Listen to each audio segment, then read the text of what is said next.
Hello NEET aspirants and future doctors. सबसे पहली चीज़ है कि 21 जुलाई को आपका रिजल्ट, उसके बाद में फिर स्कोर भी आपका, ऑल इंडिया रैंक भी तभी कंफर्म पता चलेगा और उस हिसाब से डिसाइड होगा कि आपको कहाँ पर एडमिशन मिल रहा है और नहीं। ये सारी चीज़ें तो एक अंदाज़ा लगाया जा सकता है।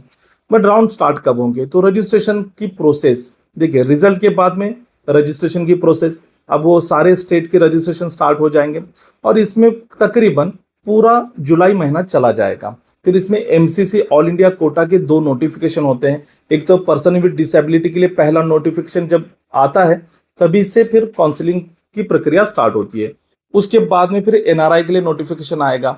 अब एनआरआई का नोटिफिकेशन जो आएगा तो कि आपको एनआरआई में आपको एनरोल करना है, रजिस्ट्रेशन करना है, तो उसके लिए एक डेट दी जाती है। उसके बाद में एमसीसी ऑल इंडिया कोटा का एमबीबीएस बीडीएस का पहला राउंड कंडक्ट होगा अगस्त फर्स्ट वीक में। अब अगस्त फर्स्ट वीक का ये जो राउंड कंडक्ट होगा, ये डिसाइड जो करेगा वो एमसीसी करेगा, लेकिन लास्ट ईयर बहुत डिले हुआ था। इसमें बहुत सारी चीज़ें आती हैं तो एमसीसी पर डिपेंड करता है, क्योंकि जब तक एमसीसी का पहला राउंड कंडक्ट नहीं होता उस तब तक किसी भी स्टेट का पहला राउंड नहीं होगा, या अगर हो भी जाता तो रिजल्ट डिक्लेयर नहीं होगा।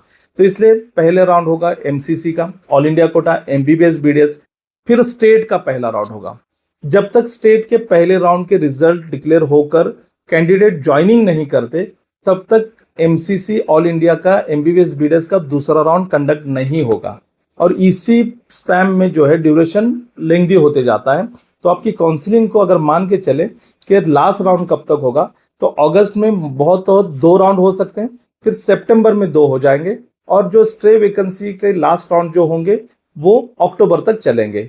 तो एडमिशन के लिए जो लोग मैनेजमेंट कोटा से ले रहे हैं या फिर सपोज प्राइवेट कॉलेजेस ले रहे हैं, तो उन्हें जो 12 लाख से 15 लाख का जो अमाउंट के लिए प्रिपेयर होना है वो अगस्त से ही प्रिपेयर हो जाए। और डीम्ड के लिए जो जाना चाह रहे हैं उन्हें तो पहले करना पड़ेगा, क्योंकि जो ऑल इंडिया कोटा का राउंड होगा वो डीम्ड का पहले होगा, बाकी सभी का राउंड जो है बाद में होगा। फिर बारी आती है कि बीएमएस का कब होगा, तो बीएमएस वालों को थोड़ा सा वेट करना पड़ेगा, क्योंकि बीएमएस के राउंड जो है एमबीबीएस बीडीएस के 2 राउंड होने के बाद ही स्टार्ट होते हैं। लेकिन हो सकता है इस बार पहले राउंड के बाद स्टार्ट हो जाए। लेकिन कुछ राज्य ऐसे जैसे कर्नाटक में, तो यहाँ पर एमबीबीएस का जो राउंड होगा वो एमबीबीएस बीडीएस के राउंड के साथ ही बीएमएस के राउंड कंडक्ट किए जाएंगे।